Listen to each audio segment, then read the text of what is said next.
I'm Lisa, the artist behind Lachri Fine Art. Today's vlog is covering a topic that you guys have been asking for a lot lately: mixing skin tones. Everyone seems to be under the impression that I can give you a recipe. Like there's a set thing they can follow: 1 cup white, 2 cups purple, 3 cups, whatever. It doesn't work that way at all. So everyone always asks, what colors do you use to do portraits? All of them.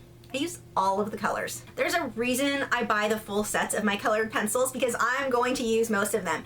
I'm working on this portrait in colored pencil for Wednesday's video. It's going to be a tutorial. I probably used 50 colors just to get her skin tone right. Now if you're working in oil or acrylic, you're not gonna use that many individual colors. You're gonna be mixing them together to get other colors. But the point is, it's a lot of colors. There's no set color. Like there are paints called flesh. There are colors in colored pencil that are called flesh tone.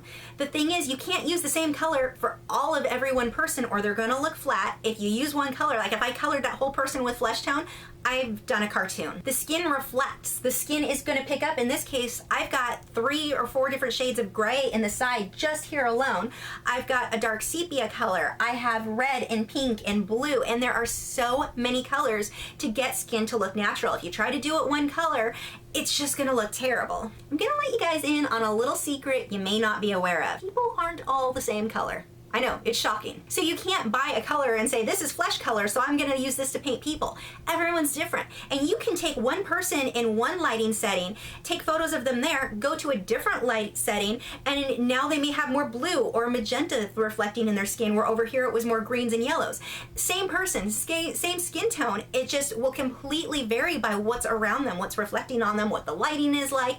You want to get good at copying your reference photo. Look at your reference photo, and if you're having a hard time, even if you're not having a hard time, it just makes things a lot easier. I use this all the time. There's a vlog that I did a few months ago where I was talking about how I use Photoshop to color match and use an eyedropper tool to figure out what color something is. Because sometimes I will look at something and based on what colors are around it, I may think something's brown and it's actually a blue-gray. Completely different, because different colors around it can cause the illusion of being a color that it's not. So using that tool in this video, this does help a lot. But that's only going to help you for individual areas. You still have to layer. You have to use so many colors to get skin to look like skin, to look natural. If you're trying to get one solid layer, again, you're doing a cartoon. I will tell you though, more often than not, when I do portraits, some of the main colors I use are white, green, red, and yellow. Those 3 colors, because red and green being complementary colors, they're going to neutralize each other and you'll get a kind of natural brown. The yellow and the white mixed in with that, you can get a lot of different skin tones from that combination.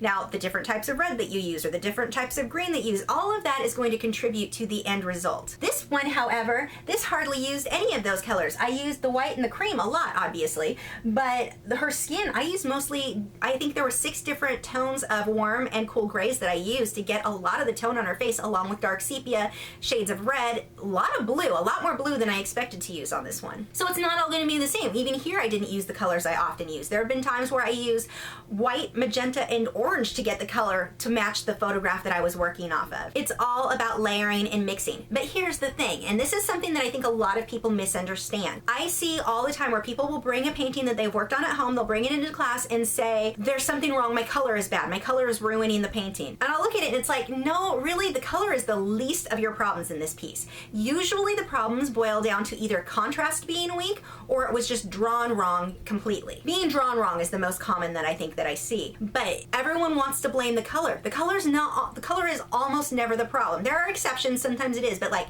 statistically, usually the problem boils down to it was drawn wrong or it was shaded wrong, blended wrong, that sort of thing. Don't stress yourself out so much about the colors. You could do some, I mean, I've seen portraits that were mostly painted in purple and they were beautiful. And I've seen portraits that were painted with pretty accurate skin tones, but they were drawn badly, blended badly, and those ones, I would take the purple portrait over the one using accurate colors any day. The thing that you need to be focusing on when doing portraits, is it drawn accurately? Are you blending it well? Do you have your contrast? Getting depth with the contrast and all of that, that's all so important. So don't stress yourself out if the color's not exactly right. It's not as big of a, it's a big deal, but not as big of a deal as everyone likes to think that it is. And I apologize because I know a lot of you guys were hoping for a sort of recipe on this is how you mix skin tones.